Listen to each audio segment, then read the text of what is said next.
Prensa con Gustavo Alegret.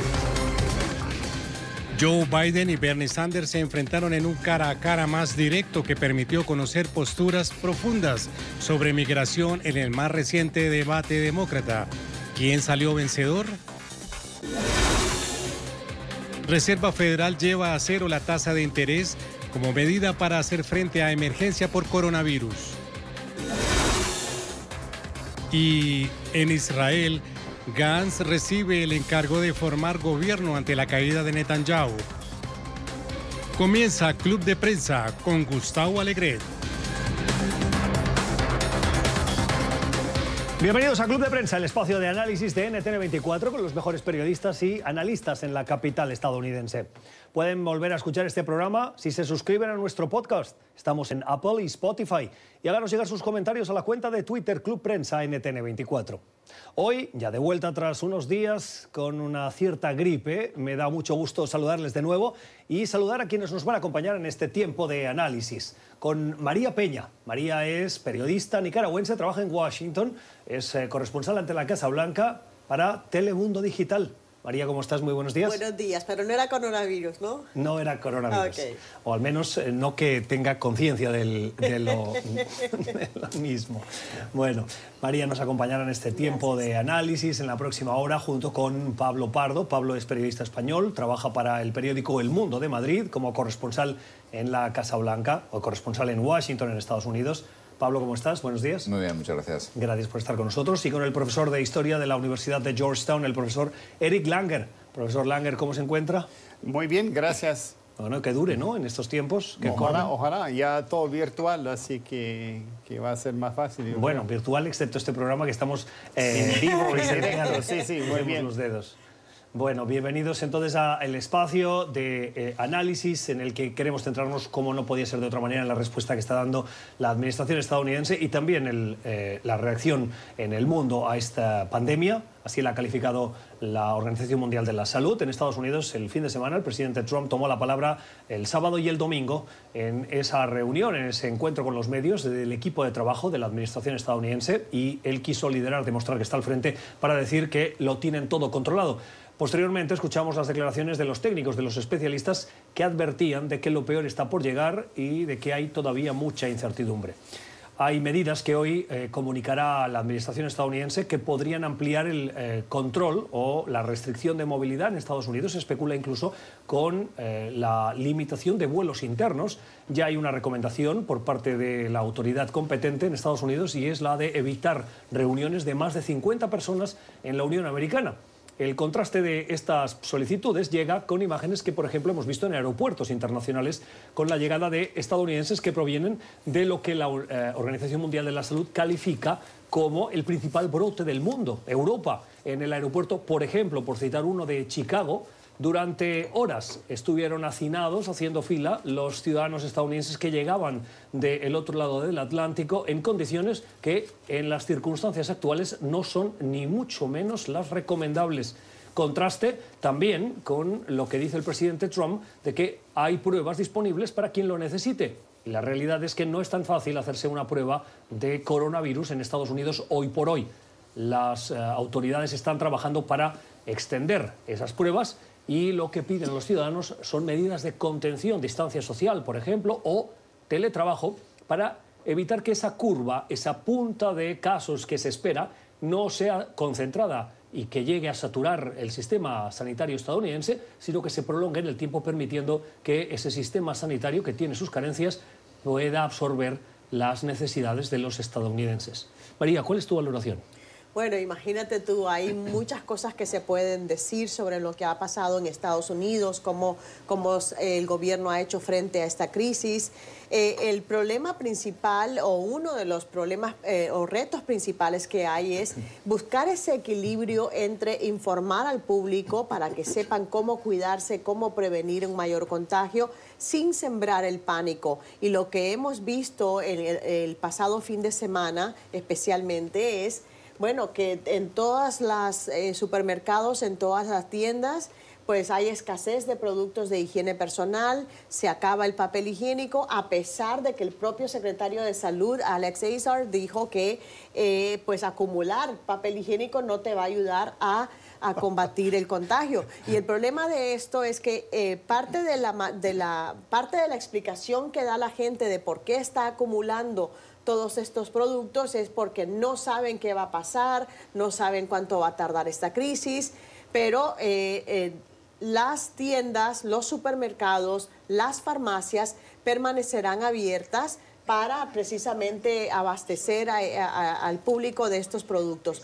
Yo creo que uno de los retos ha sido eso, el equilibrio entre informar y no sembrar el pánico. A nivel político, obviamente, la administración Trump ha cometido muchos errores, ha mandado mensajes contradictorios porque tenemos que desde el mismo podio, el presidente Trump le dice a los medios, le dice al público de que todo está bajo control, pero sus propios expertos le están diciendo que no está todo bajo control, no hay todavía suficientes pruebas. El principal experto en enfermedades infecciosas, el doctor Anthony Fauci, dijo incluso ayer que él está recomendando seriamente que Estados Unidos se cierre o cierre todas esas actividades que no son tan esenciales durante al menos 14 días, como lo están haciendo muchos otros países de Latinoamérica, de Europa, de que se están plegando, que se están cerrando mientras pasa esta crisis. Pablo, ¿hemos pasado de la complacencia a la emergencia? Yo creo que no. O sea, yo creo que todavía no hay sentido de emergencia por parte de las administraciones públicas de Estados Unidos, desde luego no por parte del gobierno federal. Sí que hay otras jurisdicciones, por ejemplo el estado de Nueva York, que ya es el segundo donde más casos ha habido, donde sí que se lo están tomando muy en serio, el estado de Washington, donde comenzó la pandemia aquí en Estados Unidos. Pero a nivel federal yo no veo ningún tipo de reacción, es decir, la famosa emergencia nacional que se emitió creo que el viernes. Estados Unidos está, creo que hay como, no me acuerdo, pero Trump creo que ha proclamado 6 emergencias nacionales. Hay una emergencia nacional que está en vigor desde 1980, relativo al gobierno de Irán. Es decir, la palabra emergencia nacional suena muy espectacular. En la práctica solamente quiere decir que el gobierno federal puede transferir dinero a los estados en áreas que son competencia de los estados. A nivel nacional yo desde luego no veo ningún tipo de alerta ni de estado de alarma. Sí lo veo a nivel en ciertos estados, en ciertas ciudades, donde se están cerrando escuelas, donde se están cerrando bares, donde se está diciendo a la gente pues, que tengan cuidado, etcétera. Pero a nivel nacional yo no veo ninguna preparación. O sea, o no veo la preparación que pienso que sería necesaria. Muchas escuelas han decidido cancelar las clases, optan por la enseñanza digital o a través de Internet, y también las universidades. En los últimos días hemos visto imágenes ofrecidas por los medios estadounidenses de estudiantes que ya hacen lo que habitualmente se hace en el mes de mayo, y es la de empacar sus cosas de los college o lugares donde residen para regresar a sus lugares de origen. En la Universidad de Georgetown las clases también han sido canceladas. Bueno, estamos teniendo clases virtuales y empiezan esta semana. Más bien, la semana pasada fue el descanso de la primavera, el spring break, como se dice. Y ahora el problema es que vuelven los estudiantes y tienen que sacar sus cosas y irse a sus casas y ya no vuelven más para el semestre, eso ya se sabe. Entonces, el problema es que supuestamente estamos empezando con clases, pero la gente se está mudando más bien y va a ser muy difícil, especialmente esta semana. También algunos profesores no son muy capacitados, digamos, para la parte digital. Yo tengo la suerte de que mi esposa enseña así digital, entonces me ha dado muy buenos tips ya y tenemos eso ya, toda la capacidad en la casa, entonces no tengo problema. ¿Da usted la clase o la da su esposa? Yo creo que su esposa le monta el set y él se pone delante y da la clase, ¿no? Ella es mucho mejor que yo, entonces ella podría dar eso perfectamente porque también es historiadora. Pero no, entonces sí hay muchos problemas también, pero sí estamos yendo a la versión digital a ver cómo funciona. Espero que vaya bien. Y eso sí, por ejemplo, yo tenía que encontrar a una estudiante que está investigando por mí, pero está completamente prohibido, aunque ella está volviendo para recoger su cosa, entonces no lo voy a hacer, entonces vamos a comunicarnos por correo, me va a mandar lo que le había prestado y cosas así, aunque ella está aquí en Washington, vuelve a Tennessee, pero bueno, así son las cosas y hay que acatarse las reglas, porque creo que eso es lo más importante. Las autoridades saben, bueno, las autoridades médicas saben aquí en Estados Unidos qué están haciendo y entonces hay que acatarse realmente esas reglas. ¿Está en riesgo el curso académico 2019-2020 para los estudiantes? En parte sí, pero sí ellos tienen la opción, por ejemplo, de tener la posibilidad de las notas de pasar o aprobar o no aprobar este semestre, que normalmente no se da hasta las primeras semanas de la clase, etc. Entonces estamos viendo cómo funciona. Obviamente creo que van a aprender más y también creo que hay una cosa también, y eso es creo en todo el mundo, que es esa preocupación. Entonces una carga también intelectual de una forma que concentrarse en las clases debe ser muy difícil para muchos porque más bien están pensando en otras cosas, preocupándose por sus abuelos y todo eso. Yo creo que parte del problema también es que conforme las autoridades en todo el país, autoridades escolares, universitarias, adaptan planes de enseñanza digital, hay un montón de cosas que todavía no sabemos del efecto dominó que está teniendo esta pandemia. Por ejemplo, hoy mismo las autoridades de la capital estadounidense se están reuniendo, las autoridades escolares, hoy no hay clases en la capital, están elaborando un plan de enseñanza digital. Pero ¿qué pasa con aquellos estudiantes que no tienen computadoras en sus casas, por ejemplo, o que si la tienen, no tienen una conexión de alta velocidad? Que les permita conectarse a las escuelas. Yo creo que de todas maneras sí vamos a ver este efecto de estudiantes que no pueden continuar el plan de estudios o que tienen el riesgo de perder la materia. Es decir, esto tiene consecuencias que todavía no podemos ni imaginarnos, o sea, y no estamos hablando solo del impacto económico, que eso ya en sí es fuertísimo, porque estamos viendo, por ejemplo, ok, tú hablas de teletrabajo, perfecto, pero no toda la gente puede hacer teletrabajo. Nuestra gente, la comunidad hispana, muchos de los hispanos trabajan en el sector de servicios donde no puedes hacer trabajo a distancia. Tienes que estar físicamente en los hoteles, en los bares, en los restaurantes, en las guarderías, en todos estos sitios donde tienes que estar físicamente para hacer tu labor. Entonces, ahí está el otro problema. Mucha gente no tiene el lujo, lo puedo decir entre comillas, el lujo de quedarse en casa porque tienen que salir a trabajar. No tienen días de enfermedad con pago. Ahora mismo, la Cámara de Representantes aprobó el viernes un proyecto de ley que le da a las empresas créditos fiscales, créditos tributarios para que le den a sus empleados ese beneficio, pero no todo el mundo va a tener acceso a eso, así es que yo creo que los efectos económicos van a ser muy, muy duros. Sí, como siempre, son los que menos recursos tienen que más van a sufrir con todo eso, que siempre es el caso, pero en este caso creo menos que recursos también... y menos educación. La brecha digital acaba afectando también a la falta de educación con las nuevas tecnologías. Es que, por ejemplo, hay que tener en cuenta que, y estos son datos oficiales, más de la mitad de los niños de Estados Unidos obtienen más de la mitad de sus proteínas en la escuela.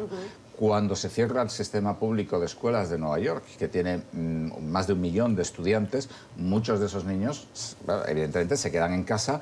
Muchos de esos niños trabajan en familias, viven en familias que son trabajadores que no pueden estar para darles la comida o que directamente no tienen dinero para darles la comida, porque Estados Unidos, 40 millones de personas, que es la población, yo creo que puede ser de Argentina, necesitan ayuda del gobierno para comprar comida. Entonces, es decir, de pronto se está planteando este problema. Cualquiera que tenga amigos o que conozca gente que hayan sido maestros en Estados Unidos sabe que hay colegios, en las escuelas, en los que los niños van, entre otras cosas, a comer, porque les dan de comer. Pero por ejemplo, acá en Washington ya la alcaldesa Muriel Bowser puso en su cuenta de Twitter la lista completa de los centros de acopio donde van a estar repartiendo comidas a los niños que esta semana no tendrán acceso porque las escuelas están cerradas. 3:45 de la tarde en Madrid, en España, pero también en París o en Roma. Los países de la Unión Europea trabajan contra reloj, aplicando medidas, algunos dicen draconianas, otras necesarias, algunos incluso las califican de insuficientes para contener la expansión del coronavirus. Alemania está planteando cerrar sus fronteras y el fin de semana escuché incluso al primer ministro italiano dirigirse en una entrevista a un canal internacional de noticias a sus colegas en Francia, España y otros países del sur de Europa, en la cuenca mediterránea, para advertirles que no cometan los mismos errores. En España, en las últimas horas, hemos visto varias cosas que me parecen interesantes. La primera, se han suspendido 2 elecciones regionales, las de Galicia y las del País Vasco. Se ha comunicado que 2 presidentes regionales, el catalán y el de la Comunidad de Madrid, están afectados por el coronavirus. Han dado positivo, igual que la esposa del presidente del gobierno. ¿Creéis que en Europa, profesor, se están haciendo bien las cosas o se está yendo en el último minuto y yendo tan tarde, el virus va por delante 2 semanas? Bueno, sí, yo creo que el problema sí son 2 semanas que van a llegar a la crisis de Italia, ya es tarde, porque son justamente 2 semanas de que se esparce el virus y quiere decir que ya está. Quiere decir que ya es muy tarde y los efectos van a ser muy graves. Hemos visto ahora en el norte de Italia, por ejemplo, que parece que los médicos han dicho a gente que tiene más que 80 años ya no, ni vamos a pensar en darles los servicios médicos porque tenemos que enfocarnos en la gente más joven y todo eso que todavía tiene posibilidad de sobrevivir o mucho más grande y todo eso. Eso es terrible para también una sociedad, un país donde en realidad el sistema médico funciona mucho mejor que, por ejemplo, acá en Estados Unidos, ni hablar de América Latina, ¿no? Donde también va a llegar porque no se están tomando las medidas que se necesita de en las últimas horas Ecuador y Colombia han tomado medidas, Chile y Chile restringiendo, por ejemplo, la entrada o la llegada de extranjeros. Pero eso ya es demasiado tarde. Yo creo que ya es demasiado tarde porque, por ejemplo, lo que pasó en Estados Unidos, el presidente Trump le gusta jactarse de que él frenó, que él impuso restricciones aéreas desde China, pero al virus resulta extranjero, ¿no? Sí, bueno, sí. Pero entonces cuando ya tienes casos, lo que le llaman casos comunitarios, de propagación comunitaria, ya para entonces que empieces a cerrar tus fronteras o a restringir los vuelos, ya para entonces es demasiado tarde, porque con una sola persona que esté en un sitio encerrado con tanta gente, se propaga y se multiplica pues a velocidad de rayo. Yo creo que muchas de estas medidas han llegado ya demasiado tardes. Lo que no está reaccionando muy bien son los mercados financieros. Dow Jones y las bolsas estadounidenses han abierto y por tercera vez en menos de una semana la autoridad competente ha tenido que suspender el inicio de la sesión para evitar el pánico. Unas caídas de entre el 8 y el 9% en el Dow Jones, y lo que hemos visto también son caídas en el mercado alemán, el DAX, o también en el IBEX, en el mercado español. Y esto llega, Pablo, después de que la Reserva Federal, de manera sorpresiva el fin de semana, anunciara que compra 700.000 millones de dólares en bonos y que reduce las tasas de interés a cerca del 0%. ¿Es la medida adecuada? Bueno, sí, lo que pasa es que no es una medida suficiente. Es decir, en los mercados ahora mismo los tipos de interés están tan bajos que cualquier medida de incremento de liquidez no sirve, ha perdido muchísima efectividad. Esto por una parte. Por otra, hay también mucha incertidumbre, pero bueno, los resultados, lo que sabe es que la crisis va a tener un impacto muy grande en la economía. Hoy ha salido el primer indicador, digamos, de la economía real, no financiera, en Estados Unidos desde que empezó esto, y es todavía un indicador muy preliminar, que es el índice de producción manufacturera del estado de Nueva York, que hace la Reserva Federal de Nueva York, y ha caído a su nivel más bajo en 11 años. Desde la crisis financiera de 2008 no estaba en ese nivel. Entonces, es decir, cuando los tipos de interés están muy bajos, es decir, la diferencia en que te presten al 1% o te presten al 0%, es minúscula, es muy pequeña. Entonces, bueno, de hecho, los economistas usan una palabra que se llama histéresis, que en realidad está prestada de la física, que dice que, bueno, que cuando es como si aplicas una fuerza a algo y ese algo no reacciona. Entonces, digamos que ese es el gran problema que tiene ahora mismo Estados Unidos, Europa, es el problema que Japón lleva teniendo desde el año 91 y esa es la gran cuestión, es decir, no hay manera de hacer que esto arranque. La única manera es que los estados gasten muchísimo más para tratar de generar más actividad económica, cosa que es posible porque endeudarse ahora mismo es prácticamente gratis, porque hay tal cantidad de dinero en circulación, los mercados tienen tantísimo dinero que no saben qué hacer con ello. Con la rebaja de los impuestos o de la rebaja fiscal que ha impulsado esta administración y esta rebaja de tipos de interés, ¿va a tener herramientas en caso de una recesión o una crisis económica profunda la administración estadounidense para hacer frente a esa situación? En principio sí, por dos motivos. Uno, porque como decía, con los tipos de interés tan bajos, a cero, es decir, el dinero es prácticamente gratis. Es decir, hay tal cantidad de dinero que tú puedes seguir endeudándote indefinidamente. Japón debe tener ahora mismo una deuda pública que debe ser como del 250% de la economía y no pasa nada, ellos se siguen endeudando sin ningún problema. Entonces, por ese lado no habría problema. Otra cosa es que las bajadas de impuestos se hagan bien. Es decir, si lo que le haces es bajar los impuestos al 0.0001% de la población, como se ha hecho aquí, pues el impacto para la gente normal es bastante limitado, salvo que uno trabaje en un yate o trabaje pues, en mar a lago. Pero eso, la explicación que muchos dan a esa descripción que haces es que los que más tienen, entonces tienen capacidad para invertir en el sistema y entonces crean. Pero en la realidad lo que vemos es que eso no ha funcionado. Esa es una explicación que cuando miras los libros de historia era muy común en Francia antes de la Revolución Francesa. Es decir, había que bajarle los impuestos a los nobles. Hombre, si queremos una sociedad de criados, lo mejor es que los ricos no paguen impuestos. Esa es mi respuesta a eso. Es decir, no hay ninguna manera... Lo que vemos es claro, que la idea de los republicanos, y lo vemos porque lo hizo el presidente Trump, es esto trickle-down economics. Quiere decir que si tú beneficias a la clase pudiente, a los empresarios, a las grandes corporaciones, esto, en teoría, van a invertir en la economía, van a crear empleos, pero lo que vimos a raíz del masivo recorte de impuestos que hubo en el 2017, vimos que eso no ocurrió. Muchas de las corporaciones inmediatamente empezaron a comprar de nuevo las acciones y no se estaban creando empleos al nivel que se requería para la economía. Y de la clase media y la clase trabajadora, no todos se han beneficiado de esos recortes de impuestos. Cerramos, profesor. Bueno, en realidad el problema no es la parte fiscal, sino el consumo. Y el problema es que el consumidor tiene que gastar para mantener la economía. Por ejemplo, en Estados Unidos, 70% de toda la actividad económica en Estados Unidos es el consumidor. Si el consumidor no tiene dinero, quiere decir que si no tiene si no recibe sus sueldos, si no trabaja, entonces estamos en un gran problema. Entonces, un recorte de intereses que hace sobrevivir las grandes empresas y pequeñas empresas está bien. Entonces, a largo plazo sí, pero a corto y mediano plazo eso no sirve mucho porque los que necesitan gastar no tienen dinero y no tiene nada que ver con la tasa de intereses de ellos, porque, por ejemplo, las tarjetas de crédito no están rebajando sus intereses. Entonces, al final... Las hipotecas están subiendo. Sí, hipotecas, etcétera, etcétera. 5 minutos y las 11 de la mañana en la costa este de Estados Unidos. Vamos a la primera pausa en este Club de Prensa, esta mesa de análisis, hoy con María Peña, con el profesor Eric Langer y con el periodista Pablo Pardo. Ya regresamos.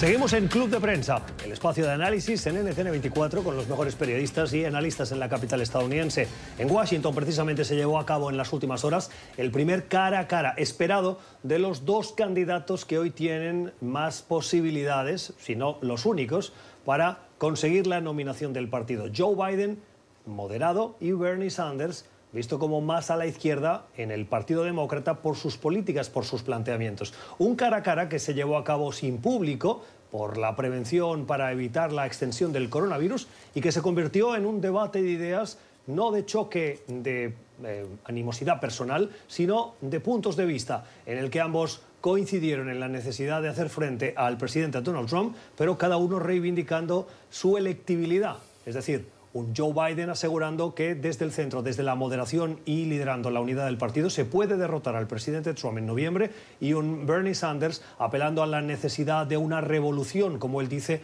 que es la que plantea su plataforma, un movimiento, como él lo describe, para derrotar a Trump el próximo noviembre. Profesor, ¿cómo lo vio? Me pareció bien interesante, como decíamos en la pausa, que era realmente un debate entre gente, y obviamente tiene que ver que eran solamente dos, y eso ayudó mucho, y también que no había público era mejor también. Me parece que Biden, aunque no dijo mucho concreto, ganó, o más bien Sanders no podía revertir más bien la tendencia que era de Biden a ganar, porque lo que Biden realmente decía, bueno, tenemos que enfocarnos en problemas ahora, con el coronavirus, por ejemplo, y Sanders lo vio como una posibilidad. Entonces, la forma de llegar a un sistema de salud diferente, y Biden dice, no, eso es demasiado ahorita, hay que enfocarse en lo que hay, y además lo que estás proponiendo no hubiera cambiado eso, porque en Italia y en otros lados hay un sistema de salud muy parecido a lo que estás diciendo, pero igual hay la crisis allá. Entonces, yo creo que al final Biden pudo mantenerse en su tendencia, y parece que va a ser el candidato para la presidencia del Partido Demócrata. A mí me pareció muy fuerte y bueno, revelador dos cosas del debate, ¿no? Una, que Biden se compromete a escoger como compañero de fórmula a una mujer. Claro, el misterio sigue siendo Esa fue una de las notas de la noche. Claro, bueno, porque y ya se viene especulando desde hace varias semanas que pero podría lo hizo muy ser, a propósito, ¿no? Claro, Sí. pero porque ha venido desde hace varias semanas la especulación de que puede ser Kamala Harris, porque es afroamericana, porque es mujer, porque además tiene buen renombre a nivel estatal en California, etcétera. O cualquiera de estas otras mujeres que abandonaron la contienda ahora este año. Eso me pareció muy importante para Biden. El otro es cómo él empieza a adoptar algunas de las ideas de Bernie Sanders, como por ejemplo para las ayudas para los estudiantes. Porque recordemos que Sanders ha dicho que sus ideas en realidad no son radicales, que es simplemente el bien común, ampliar la cobertura de salud. Claro, que cómo se va a efectuar este gran ajuste o reforma del sistema de Medicare, que está por verse, ¿no? Estamos hablando de más de 60, 70 millones de personas que por ahora están amparadas al programa de Medicare, y que lo que está planteando Sanders es ampliarlo más. Eso todavía es una gran incógnita. Pero a mí me parece que este acercamiento de la campaña de Biden a Sanders sirve también el propósito de absorber o lograr el apoyo de toda esta gente de Bernie Sanders en el supuesto de que Sanders no logra la nominación, que parece ser que ese será el caso, ¿no? Entonces yo creo que están haciendo estos acercamientos. Claro, para mí la pregunta del millón es, ok, Sanders ha dicho públicamente que él va a apoyar a quien resulte elegido como nominado del Partido Demócrata, pero el problema es qué hará su base, qué hará sus partidarios, porque estamos viendo que muchos de ellos en las redes sociales han vuelto a crear este movimiento de Bernie or Bust, Bernie o nadie. Entonces, el peligro es que toda esta gente que se quede en casa en noviembre, lo único que va a hacer es facilitar la reelección de Trump. Así que yo creo que lo que estamos viendo es el acercamiento de Biden a querer acoger a toda la gente que eventualmente tenga que abandonar a Sanders. Eso es cierto, pero si hacemos una comparativa entre lo que sucedió en el 2016 y lo que estamos viendo ahora, me da la impresión, Pablo, que hay una voluntad mayor de la que vi en 2016 entre Hillary Clinton y Bernie Sanders, y hoy entre Joe Biden y Bernie Sanders, de buscar la unidad al final de esta carrera, porque los dos saben que uno de los dos va a ser el nominado, los dos no pueden, y esa voluntad la justifican, la construyen por la necesidad de derrotar al presidente Donald Trump. Sí, hay que tener en cuenta también que en estas elecciones, al contrario que en el 2016, Sanders está perdiendo claramente. Es decir, está consiguiendo... Bueno, mañana hay elecciones en Florida y en Arizona.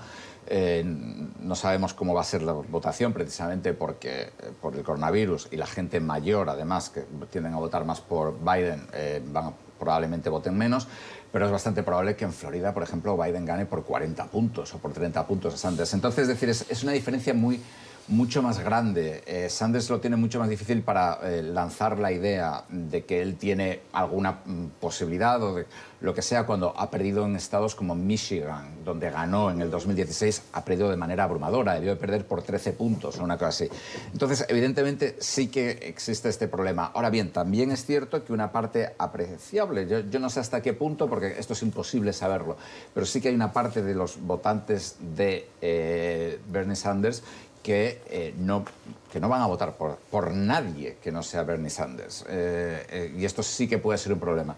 También es verdad que yo creo que entre los demócratas han dado un ejemplo de madurez política, digamos, porque han votado en las primarias por un candidato que prácticamente no convence a nadie, pero que consideran que es el único que es viable para disputar las elecciones a Trump de una manera razonable, digamos, o con posibilidades de ganar. Bueno, el asunto es que creo que en ese debate Biden trató de tratar de que Sanders se vuelva su partidario, también que lleguen a las paces, y Sanders no lo quiso hacer todavía. Pero era obvio porque hubo un pequeño comentario, dijo Biden, sí, porque se comentó que se estaba acercando, como decías vos, más a las políticas o a las propuestas de Sanders. Y dijo, sí, lo hice, a ver, no me estás entendiendo, decía a Sanders. Y que era muy importante porque creo que con eso ya se sabe que se va a llegar a un arreglo, pero Sanders, creo, emocionalmente no está todavía en una posición para hacerlo porque no lo puede, porque eso evidentemente es la última posibilidad que él tiene para yo creo que para que Sanders apoye verdaderamente a Trump a Biden de manera sincera, le hace falta mucha terapia. Creo que es contrario a su ADN. Sí, porque creo que su psiquiatra tiene que trabajar. Fíjate, aquí es muy curioso. Mañana hay también primarias en Illinois y Ohio. Son dos estados muy importantes, además de Arizona y Florida.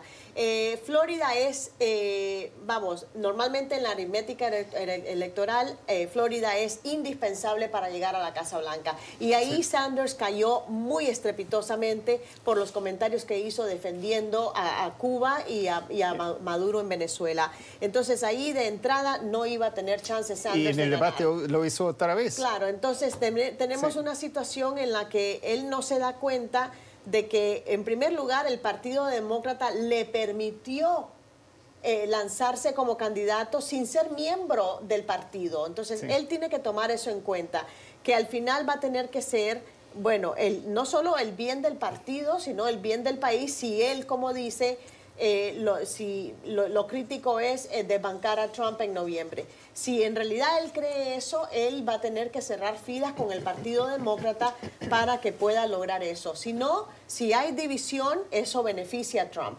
Y eso, en parte, por eso hemos visto cómo activamente el presidente Trump ha estado asusándolo, diciéndole que el Partido Demócrata le quiere robar otra vez la nominación, cosa que es falso porque, como bien decía Pablo, pues lo que estamos viendo acá... Eso funciona en el momento en el que Bernie Sanders mantiene un silencio o una distancia, como sí vimos con Hillary Clinton, que a regañadientes en la convención aceptó y dio el voto por Hillary Clinton. Aún sabiendo internamente en su fuero interno... Claro, y ahora ha cambiado porque ni los jóvenes que lo apoyaron en el 2016... Pero imaginaros a un Bernie Sanders haciendo campaña por Joe Biden en un mismo escenario, pidiendo el voto y con la pasión con la que moviliza a sus ciudadanos, poniendo al enemigo no en el establishment, sino en Donald Trump. Claro, pero vuelvo a hacer la pregunta que hacía anteriormente. Él puede decir misa si quiere. El problema es si sus seguidores lo van a seguir.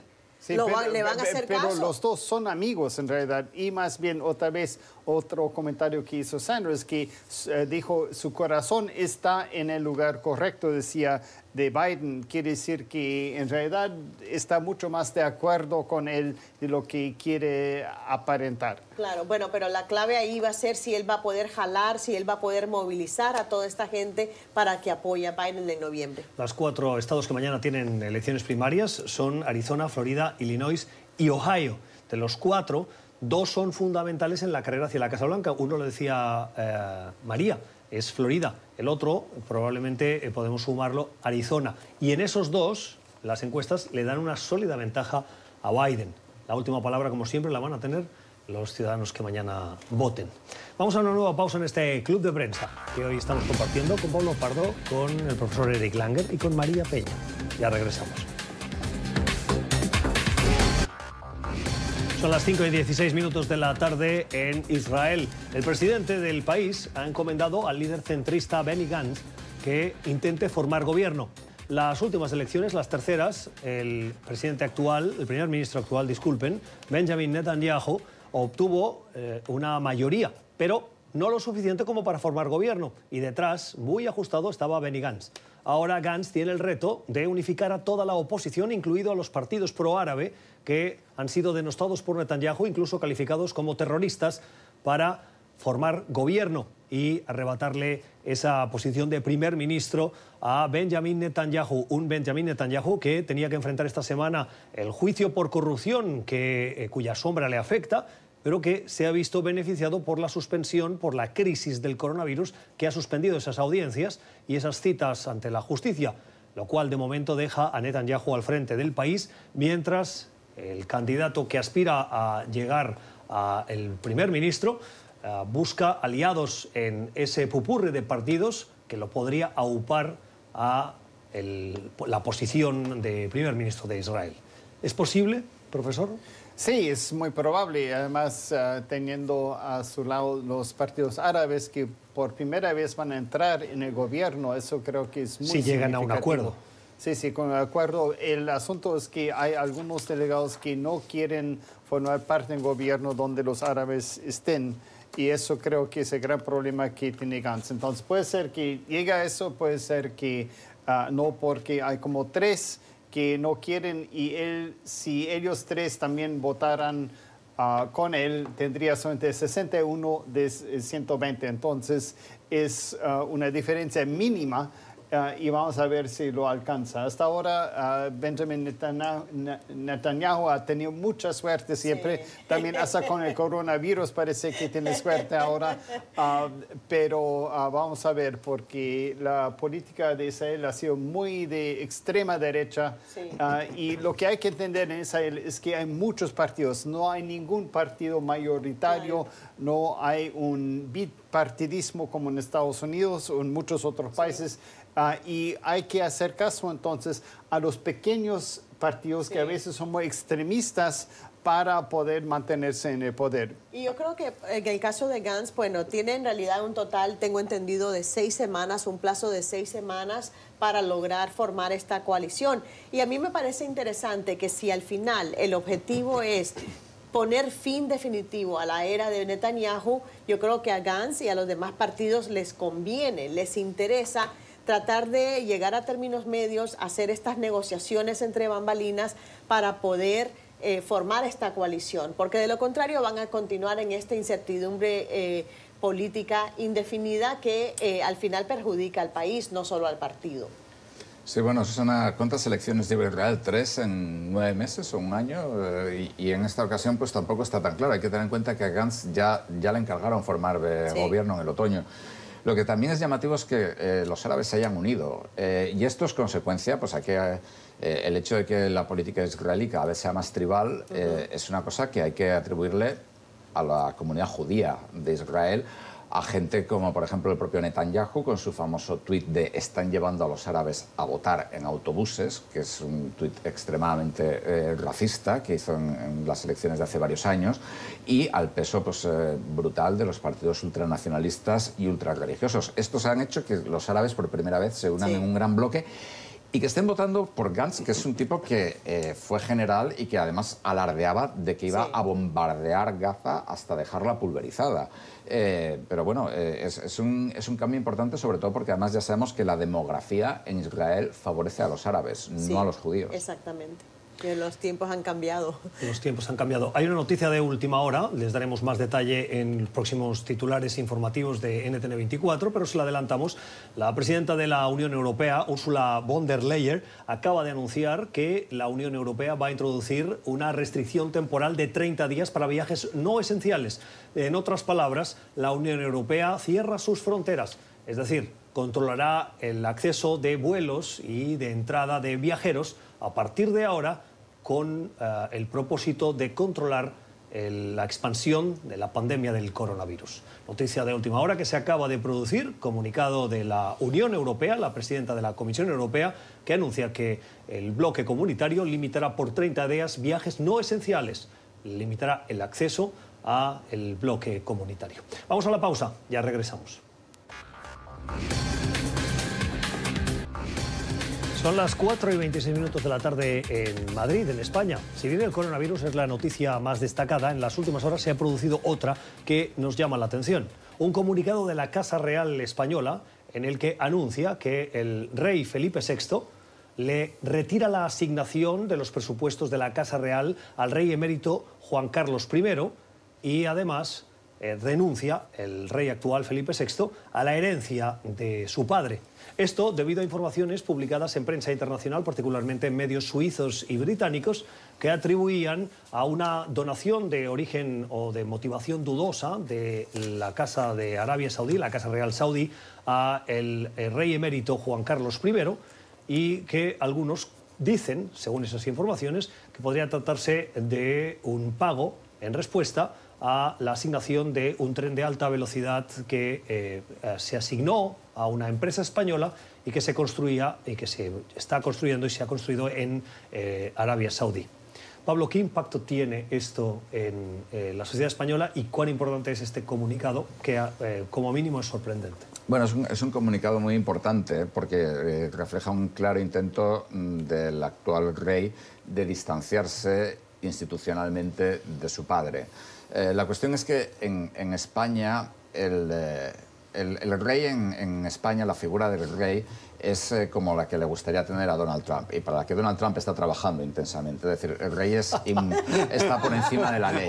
Oficialmente en la Constitución se dice que no es responsable de lo que pasa. Por consiguiente, el rey no puede ser juzgado. En el momento en el que el rey abdica, se crea la figura del rey emérito para que el rey, digamos, siga estando por encima de la ley, pero digamos que solamente está por encima de la ley en todo lo que hizo hasta que se convierte en rey emérito. Ahora lo que hay es dos denuncias, una en Londres y otra en Ginebra, de que el rey dio 62 millones de euros, hace unos 70 millones de dólares, a su examante, una princesa alemana, pues como un regalo que todos hacemos. Y por consiguiente, esta es la gran cuestión. Esta donación, que también incluye a otra examante, por cierto, a la cual le dio menos, le dio solo 1 millón, porque la otra era española y debía de tenerla en peor consideración. El problema con esto, digamos, que esto lo hizo después de ser rey, cuando ya era solamente rey emérito, por lo cual sí puede ser juzgado y además en Suiza o en Gran Bretaña. Bueno, las explicaciones de un caso que probablemente no va a terminar aquí, pero que son las explicaciones que ha dado la Casa Real. Quiero matizar un escrito que aparecía debajo de las pantallas que ustedes ven, y es que el rey Felipe VI ha cortado los lazos del rey emérito con el presupuesto de la Casa Real. Es decir, el rey mantiene el presupuesto de la Casa Real, pero lo que hace el rey actual es romper esa relación de dependencia o de pago que tenía el rey emérito. Hasta aquí nuestro club de prensa de hoy. Gracias por habernos acompañado. Esperemos que hayan aprendido con las opiniones, los puntos de vista de nuestros invitados. Volvemos mañana. Protéjanse del coronavirus. Descansen.